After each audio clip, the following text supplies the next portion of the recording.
अस्सलाम वालेकुम क्लास। उम्मीद करता हूँ कि आप सारे के सारे खैर खैरियत से होंगे और अल्हम्दुलिल्लाह अपने अपने घर पे नर्स की तैयारी कर रहे होंगे। ठीक है, तो आज की क्लास में हम लोग इंशाल्लाह टॉप 10 मशहूर तरीन एमसीक्यूज को डिस्कस करेंगे जो कि नर्स के पेपर में आए हैं, और साथ ही साथ इस एक क्वेश्चन से कितने मल्टीपल क्वेश्चन बन सकते हैं वो भी इंशाल्लाह डिस्कस कर रहे होंगे। ठीक है, तो मेरा नाम है Abdul Muiz and without any delay let's start the topic. Now question number one basically आपको कह रहा था coefficient of volumetric expansion of a solid is dash times the coefficient of superficial expansion.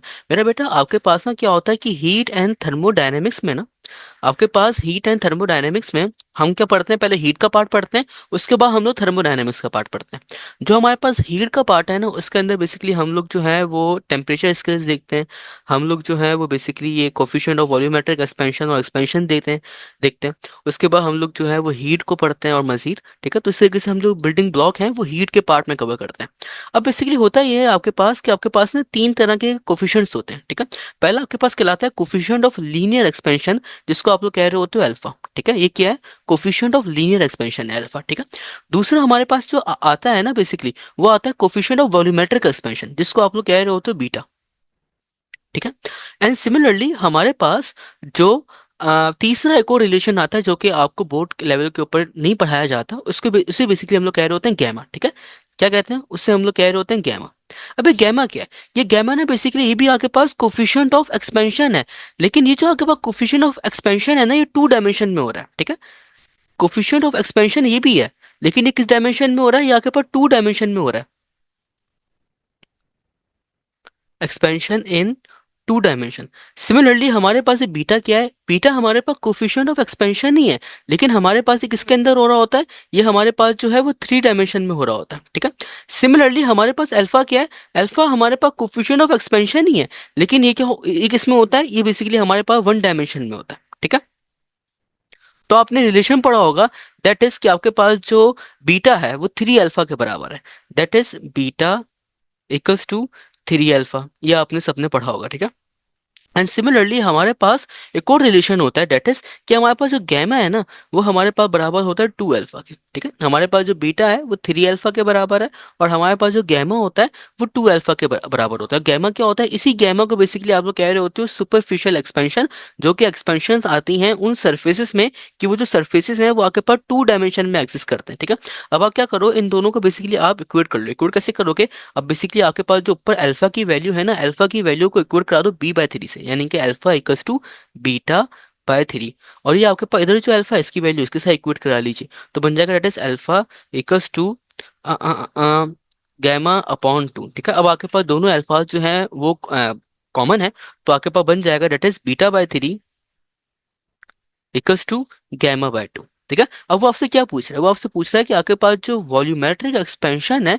ठीक है, वो कितने टाइम जो है वो ज्यादा है या कितने टाइम जो है वो बेसिकली आपके पास कम है एज कम्पेयर टू आपके पास उससे सुपरफिशियल एक्सपेंशन है जो कि टू डायमेंशन में होता है। ठीक है, तो आप क्या करो, आप गैमा को यहाँ भेज दो। ठीक है, और आप क्या करो, थ्री को वहां भेज दो, तो आपके पास बन जाएगा beta upon gamma equals to three by two. ठीक है, अब आप थ्री को डिवाइड करा दीजिए टू से, तो टू वन सा टू होगा और टू वन सा टू, पॉइंट लगाएंगे जीरो बढ़ाएंगे, फिर आपके पास जो है ये बन जाएगा दैट इज टू फाइव सा टेन, तो यानी कि आपके पास आएगा दैट इज 1.5। तो आपके पास जो बीटा है या फिर वॉल्यूमेट्रिक एक्सपेंशन है वो 1.5 टाइम्स जो है ना मेरा बेटा, वो आपके पास जो है वो ज्यादा है। ठीक है, सुपरफिशियल एक्सपेंशन से। ठीक है, तो ये रिलेशन जो है वो आपने याद रखना है, that is beta equals to 1.5 multiply by gamma. Okay, now question number two में बेसिकली आपको वाली बात कही जा रही है, two spheres of the same size are made up of same materials but one is hollow and other is आपके पास जो है वो solid, they are heated to the same temperature. Then देखो बेसिकली आपके पास जो है वो हॉलो क्या होता है? हॉलो ना बेसिकली आपके पास होता है जिस तरीके से आपके पास जो रिंग होती है, रिंग होती है, ठीक है, वो आपके पास क्या है? वो हॉलो है। क्यों? क्योंकि आपके पास जो रिंग है उसका बीच का जो मटेरियल होता है वो खाली होता है। सेम केस फॉर आपके पास सॉलिड क्या होता है? सॉलिड भी आपके पास जो है वो एक सर्कल को ही रिप्रेजेंट या एक स्फीयर को ही रिप्रेजेंट कर रहा होता है, लेकिन उसका जो बीच का मटेरियल होता है ना वो भरा हुआ होता है, तो उसको बेसिकली हम लोग कह रहे होते हैं सॉलिड, जस्ट लाइक फुटबॉल। अब वो कह रहा है कि भाई आपके पास जो है वो दो स्पेयर्स हैं, एक हॉलो है एक रिंग टाइप शेप का है और एक जो है बेसिकली आपके पास सॉलिड, एक फुटबॉल टाइप शेप का है। अगर मैं इन दोनों को हीट कराऊं तो मुझे बताओ कि क्या होगा, दोनों के दोनों जो स्पेयर है वो आपके पास इक्वली एक्सपेंड हो जाएंगे, आपके पास जो हॉलो स्पेयर है ज्यादा एक्सपेंड होगा या आपके पास जो सॉलिड स्पेयर है वो ज्यादा एक्सपेंड होगा। तो बेसिकली आपके पास, क्योंकि यहाँ पे स्पेयर का जिक्र आ रहा है, तो हमेशा वाली बात याद रखिएगा कि आपके पास जो स्पेयर होता है ना मेरे बेटा, वो आपके पास होता है 3 डायमेंशन, और आपके पास जो सर्कल होता है ना वो 2 डायमेंशन होता है। ठीक है, जब भी आप जो सर्कल का जो एरिया निकालते थे ना वो निकालते थे that is A equal to pi R square, और आप स्पेयर का वॉल्यूम निकालते हो that is V equals to 4/3 pi R cube. ये बेसिकली आपके पास जो है वो फॉर्मूला है वॉल्यूम का स्पेयर के लिए। ठीक है, तो ये था A equals to pi R square. खैर, अब बेसिकली आपके पास ना एक फॉर्मूला होता है जो कि हम लोग हीट में पढ़ते हैं that is delta V equals to V naught beta delta T. अब आपके पास जो चेंज इन वॉल्यूम होगा ना, या फिर आपके पास जो टेम्परेचर होगा, कुछ भी चीज होगी, ठीक है, वो आपके पास मास के ऊपर इंडिपेंडेंट है। यानी कि अगर आप किसी भी जो स्पेयर है अगर आप उसको हीट कर रहे हो, हीट करने के नतीजे में आप उसके अंदर एक्सपेंशन ला रहे हो, तो उस मटेरियल का बेशक जो है वो मास कितना भी है, इससे आपको कोई सरोकार नहीं है। ठीक है, तो अगर आपके पास दो स्पेयर्स हैं, एक है हॉलो और एक है स्पेयर, ठीक है, और आपके पास जो है सॉरी एक है हॉलो और एक है सॉलिड, ओके, और आप क्या कर रहे हो, दोनों को सेम टेम्परेचर प्रोवाइड कर रहे हो, तो वो क्या होंगे, वो दोनों के दोनों जो हैं वो इक्वल अमाउंट से एक्सपेंड होंगे, लेकिन शर्त है कि उनका मटेरियल सेम होना चाहिए। यानी कि उनकी जो बीटा की वैल्यू है ना, ये बीटा, इस बीटा की वैल्यू को सेम होना चाहिए, फिर ही जो है वो दोनों इक्वल अमाउंट से एक्सपेंड होंगे। That is option number is the right answer. Now question number 3, वो आपसे कह रहा है the coefficient of linear expansion of iron is 0.4 दफा 0 और फिर 11, यानी कि मैं इसको इस तरीके से लिख सकता हूँ that is alpha equals to 0.1 2 3 4 1 1 पर kelvin. And iron is 10 metre long, यानी कि आयरन की जो उसने आपको इनिशियल लेंथ दी हुई है वो कितनी दी हुई है, वो दी हुई है 10 मीटर। ठीक है, और आयरन को जो उसने जो इनिशियल टेम्परेचर पर रखा हुआ है वो किस पे रखा हुआ है, दैट इज 27 डिग्री सेल्सियस के ऊपर रखा हुआ है। The length of the rod will decrease by 1.1 metre, यानी कि आपके पास जो चेंज इन लेंथ है, ठीक है, वो 1.1 मीटर क्या हो गया, कम हो गया। ठीक है, तो आपने बताना है कि आपके पास उस वक्त जो है वो बेसिकली रॉड का टेम्परेचर क्या होगा। ओके, सो मैं क्या करूँ, इस अल्फा को मैं कुछ इस तरीके से लिख सकता हूँ दैट इज एक बार पॉइंट आगे शिफ्ट करा, फिर 2 बार पॉइंट आगे शिफ्ट करा, फिर 3 बार पॉइंट आगे शिफ्ट करा, फिर 4 बार पॉइंट आगे शिफ्ट करा, एंड देन 5 बार आगे पॉइंट आगे शिफ्ट करा, यानी कि डेट इज 1.1 मल्टीप्लाई बाय 10⁻⁻⁵ इस तरीके से हम लोगों ने किया। अब हमारे पास जो है वो लीनियर एक्सपेंशन का फॉर्मूला है, उसको हम लोग कह रहे होते हैं that is delta L equals to L naught alpha delta T. ठीक है, अब आपको डेल्टा टी की वैल्यू चाहिए, यानी कि T2 की वैल्यू चाहिए, तो सबको अलग कर लें और बाकी सबको अलग कर लें, तो बन गया आपके पास delta T equals to delta L upon L naught multiply by alpha. ठीक है, सही जा रहे हैं हम लोग। अभी आपके पास डेल्टा एल जो है ना ये 1.1 मिलीमीटर है, इसको मीटर में कन्वर्ट करेंगे कैसे, इसको डिवाइड करा दीजिए 1000 से, तो बन गया आपके पास 1.1 मल्टीप्लाई बाय 10⁻⁻⁻⁰मीटर। ठीक है, सो बस अब सारी वैल्यूज जो है वो यहाँ पे पुट कर लीजिए, तो आपके पास बन जाएगा delta L, sorry sorry delta T, okay, delta T equals to delta L की जगह पे आप लिखेंगे 1.1 मल्टीप्लाई बाय 10⁻⁻⁻3। एल नॉट जो जो कि आपकी इनिशियल लेंथ है वो है 10, मेरा 10 मल्टीप्लाई बाय अल्फा जो कि है 1.1 मल्टीप्लाई बाय 10⁻⁻⁵ ओके।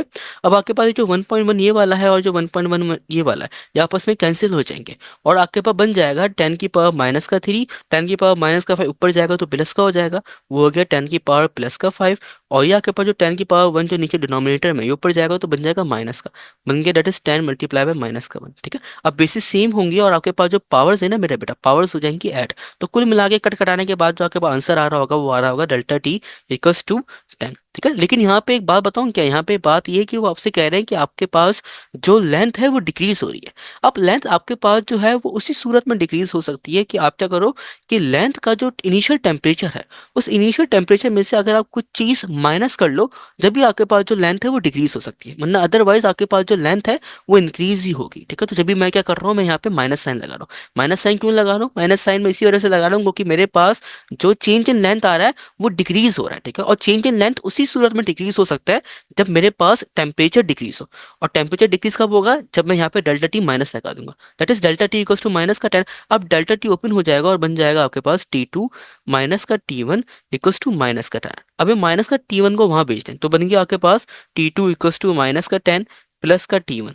अब आपके पास -10 और प्लस का T1, T1 की उसने आपको कितनी वैल्यू दी हुई है, दैट इज 27 डिग्री सेल्सियस, तो बन गया 27।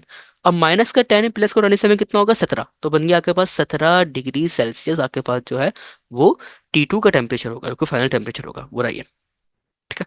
अब है क्वेश्चन नंबर 4। क्वेश्चन नंबर 4 में आपको वाली बात करी जा रही है कि oxygen and hydrogen gas are at the same temperature, the ratio of average kinetic energy of an oxygen molecule and that of hydrogen molecule is. मेरा बेटा आपके पास ना एक बात होती है, वो बात ये होती है कि जब आप ये आपके पास ना प्रेशर एक्सर्टेड बाय मॉलिक्यूल्स से चैप्टर टॉपिक से क्वेश्चन लिया गया है, आपके पास ना काइनेटिक एनर्जी का फॉर्मूला होता है, उसमें वो क्या होता है, that is K dot E equals to 3/2 kT।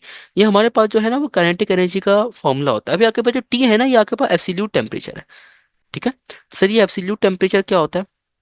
देखो एब्सोल्यूट टेम्परेचर बेसिकली आपके पास कोई भी एक ऐसा टेम्परेचर होता है जिसको मेजर किया जा सकता है केल्विन में, उसको हम लोग कह रहे होते हैं एब्सोल्यूट टेम्परेचर। ठीक है। अब वो आपसे कह रहे हैं कि आपके पास एक ऑक्सीजन है और आपके पास एक हाइड्रोजन गैस है, उसको आप सेम टेम्परेचर दे रहे हैं। तो आप बताइए कि आपके पास जो रेशियो होगा काइनेटिक एनर्जी का ऑक्सीजन मॉलिक्यूल का और हाइड्रोजन मॉलिक्यूल का वो कितना होगा। तो आपको वाली बात फॉर्मूले से नजर आ रही है कि आपके पास जो काइनेटिक एनर्जी है वो टेम्परेचर के ऊपर डायरेक्टली डिपेंडेंट है। तो बन गया kinetic energy directly proportional to temperature. ठीक है। तो अब मैं से रिलेशन बना रहा हूँ K.E1 upon K.E2 equals to T1/T2। अब मसला ये है कि आपने जो टेम्परेचर देना है वो दोनों को सेम देना है, यानी कि T1 और T2 की वैल्यू जो है वो आपके पास बराबर है। ठीक है। क्यों सर आपको कैसे पता चला कि आपके पास T1 और T2 की वैल्यू बराबर है? क्योंकि उससे सवाल में आपको खुद लिख के ये वाली बात दी हुई है। तो ये वो दोनों आपस में जो है वो कट जाएंगे और आपके पास बन जाएगा K.E1 इक्वल्स टू K.E2, यानी कि दोनों की जो काइनेटिक एनर्जी है वो कैसी होगी, वही बराबर होगी। That is option number C. Now question number 5। Question number 5 में वाली बात कही जा रही है, the temperature of an ideal gas is increase from 27 degree Celsius to 9 to 7 degree Celsius, the root mean square speed of its molecules become.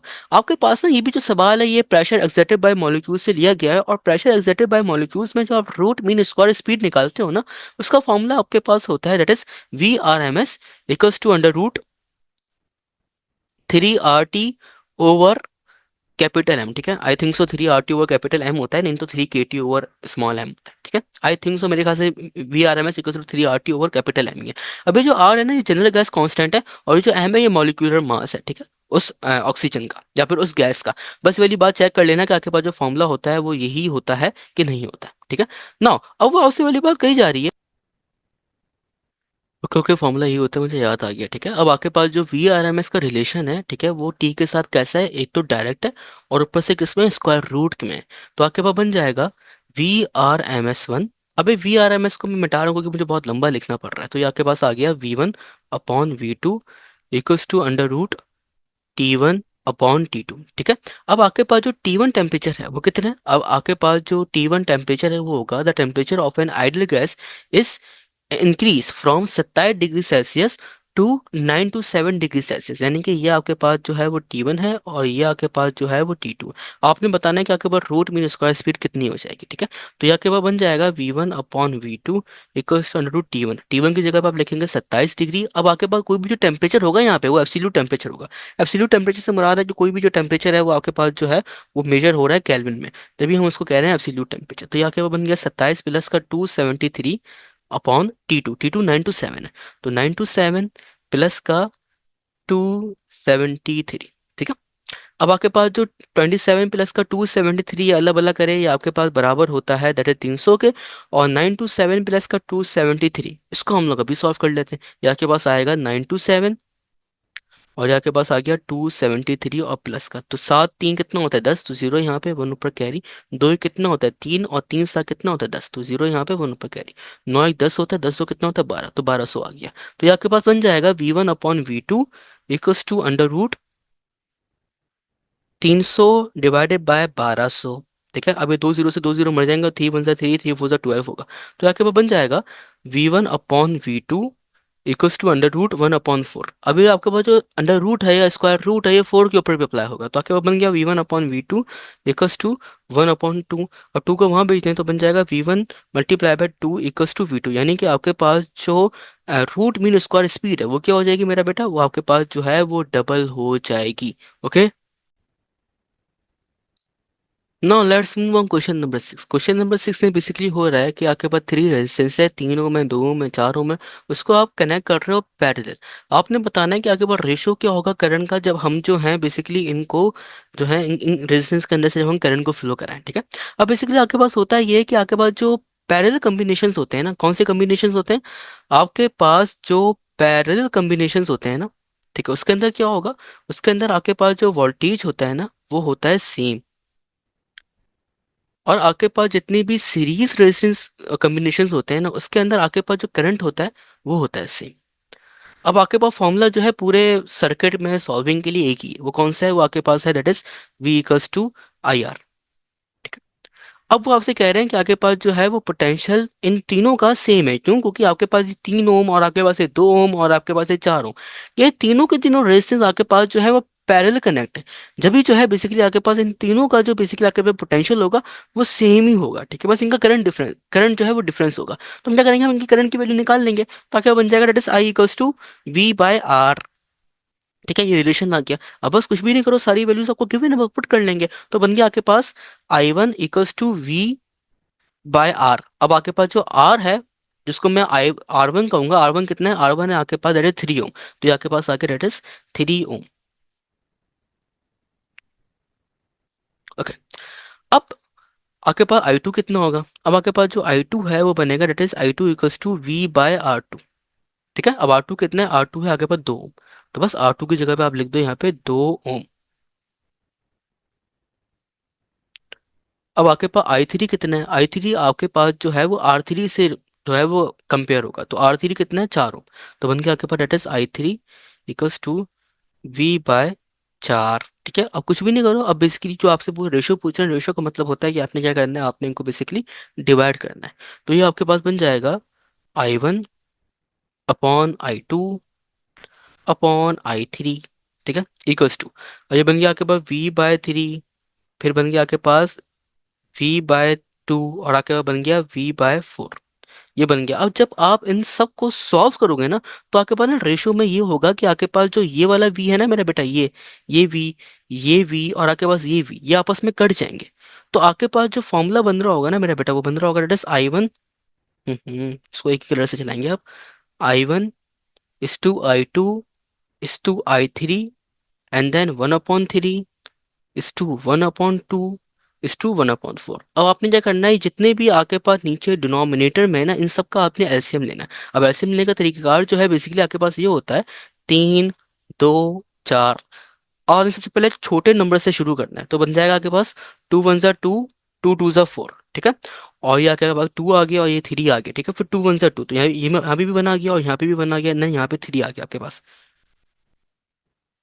Okay, फिर ये आपके पास बन जाएगा दैट इज 3 1 3 1 और फिर 1। ठीक है, अब क्या करो, अब 2 2 4 होता है, 4 3 12 होता है, तो यानी कि इन सबका जो एलसीएम आ रहा होगा वो कितना आ रहा होगा, वो आपके पास आ रहा होगा 12। ठीक है, अब आपके पास जो है वो 3 के टेबल में आपके पास जो 4 है, ओके, सॉरी, 3 के टेबल में 12 कब आता है, 4 दफा आता है, तो आपके पास बन गया 4। अब आपके पास जो है वो 2 के टेबल में जो है वो 12 कब आता है, 6 दफा आता है, यानी कि 2 6 12, तो बन गया 6। अब आपके पास 4 के टेबल में 12 कब आएगा, 4 के टेबल में आपके पास जो 12 आएगा, ठीक है, वो आएगा 3, मतलब 4 3 12 होता है, तो आगे आपके पास 3। फिर आप इसको दोबारा रेशो करोगे, 12 जो है वो अलग हो जाएगा, फिर आपके पास 12 मर जाएगा, तो एंड में जो है बेसिकली आपके पास ना ये रिजल्ट आ रहा होगा, 4:6:3, यानी कि इसका राइट आंसर है 4:6:3। नहीं है, ये नहीं है, 6 नहीं है इधर, ये है। ठीक है, ऑप्शन नंबर बी।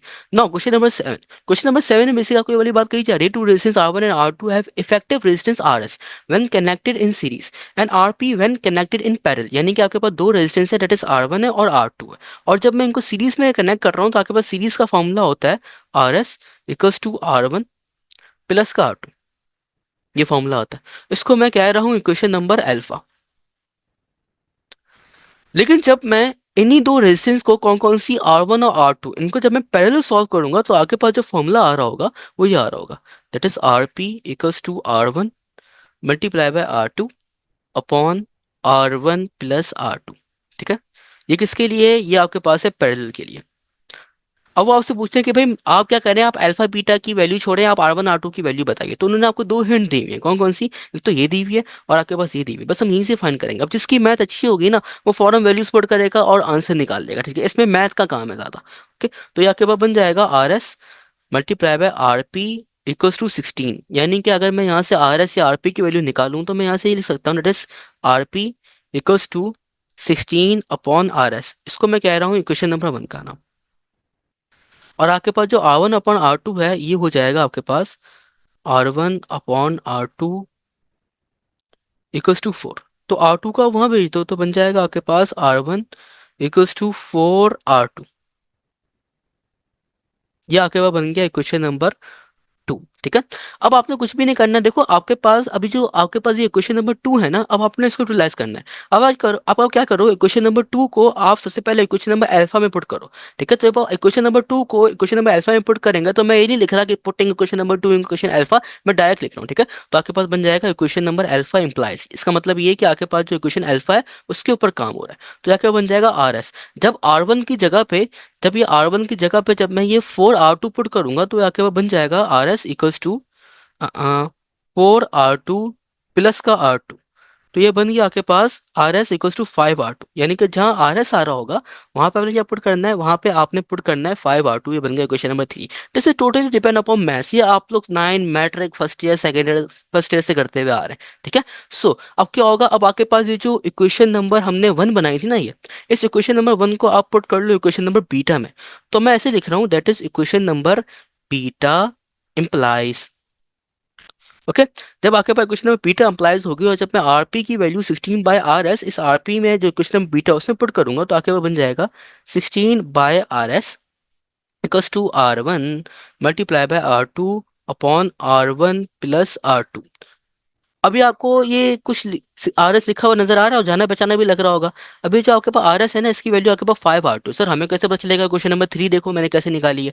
तो बन गया आपके पास 16/5R2 और बन गया R1 multiply by R2 upon R1 plus R2।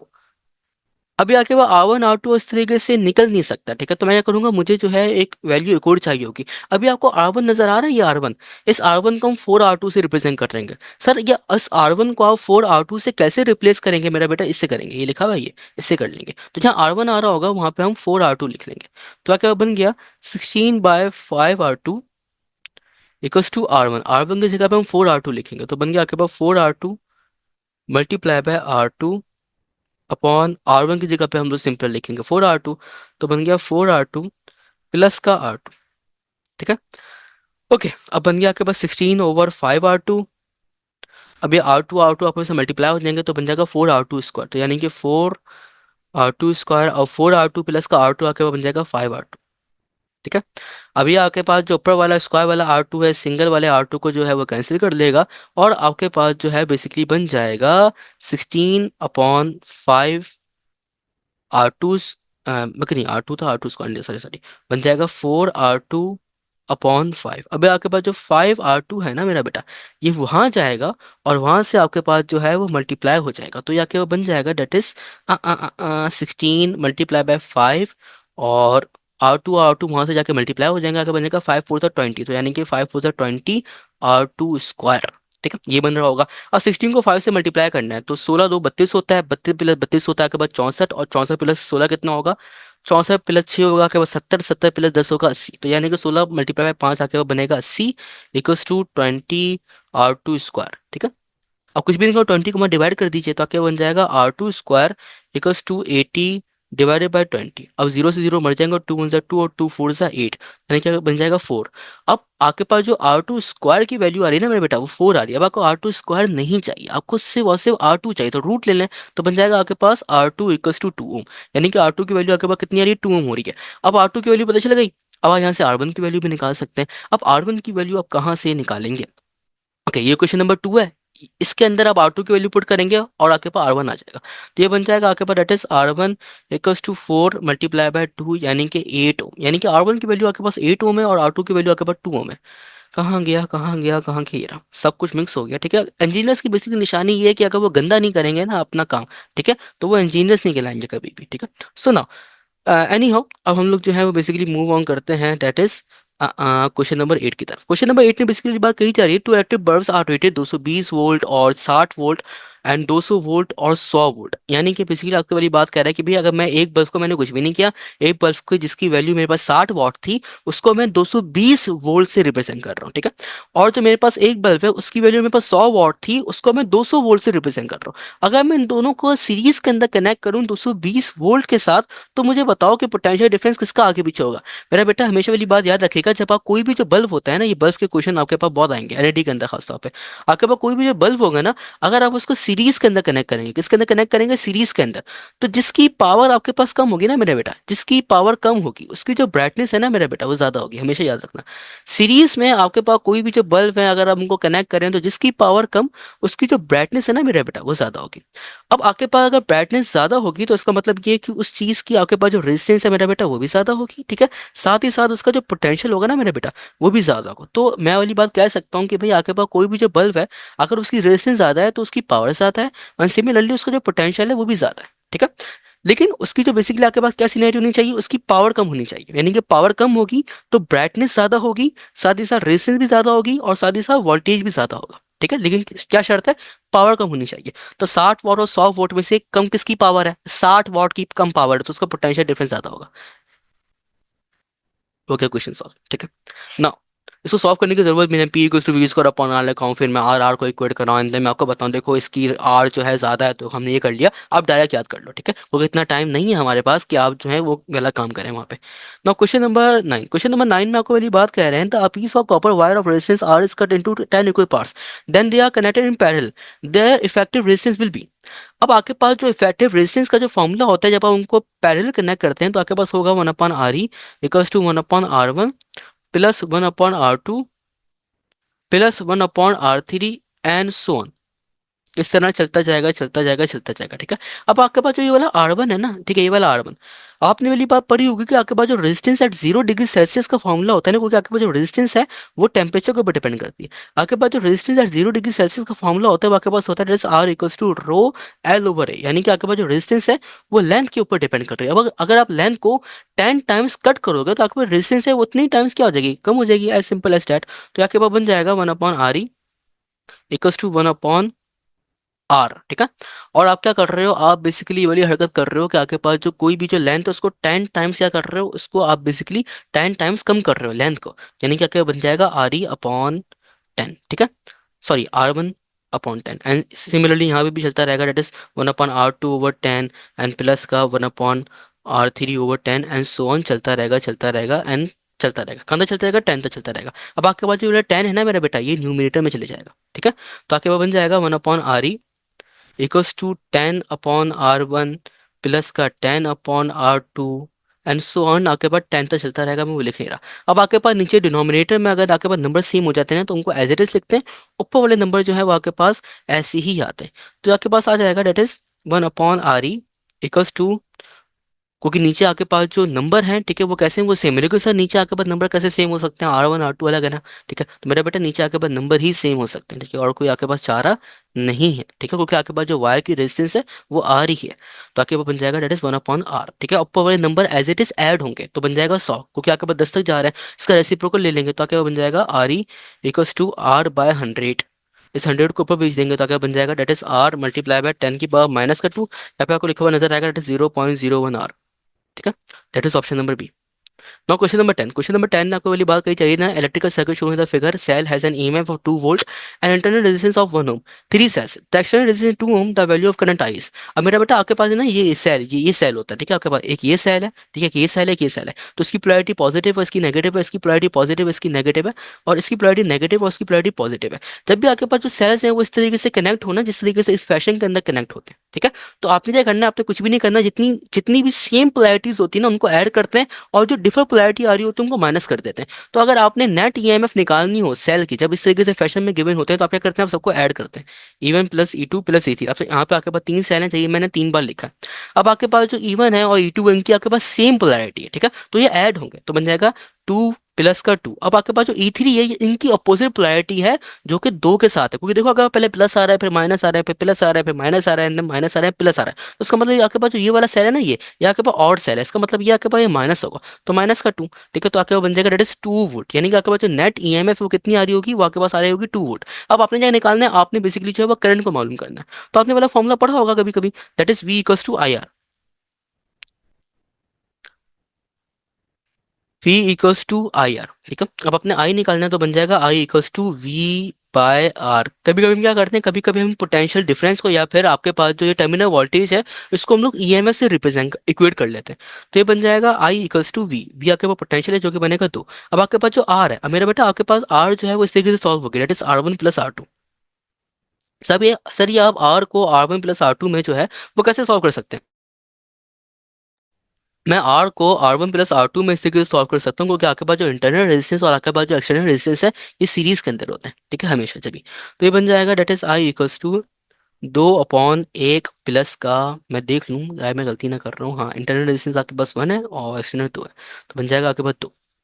तो बन गया आपके पास डेट इज 2/3। अब 2 को डिवाइड करना है 3 से, मेरा बेटा 2 अंदर जाएगा, 3 बाहर आएगा, पॉइंट लगाएंगे, 0 बनाएंगे, 3 × 5 = 15, 3 × 6 = 18 होता है। ठीक है, तो बन जाएगा आपके पास 0.6, यानी कि आई का जो करंट आ रहा होगा वो कितना आ रहा होगा, वो आपके पास आ जाएगा 0.6 एम्पियर। ठीक है, अब सर वहाँ पे 0.6 एम्पियर है नहीं, मेरा बेटा क्लोजेस्ट सही आंसर है वही है। ठीक है, सो ये बेसिकली आपके पास वो क्वेश्चन थे जो कि आपके पास नेक्स्ट के टॉप 10 MCQs में आए बेटा। ठीक है, सो आज के लिए इतना ही, मिलते हैं इंशाल्लाह नेक्स्ट लेक्चर के अंदर। ठीक है, till then keep learning and keep exploring. ठीक है, जज़ाकल्लाह, अल्लाह हाफिज़।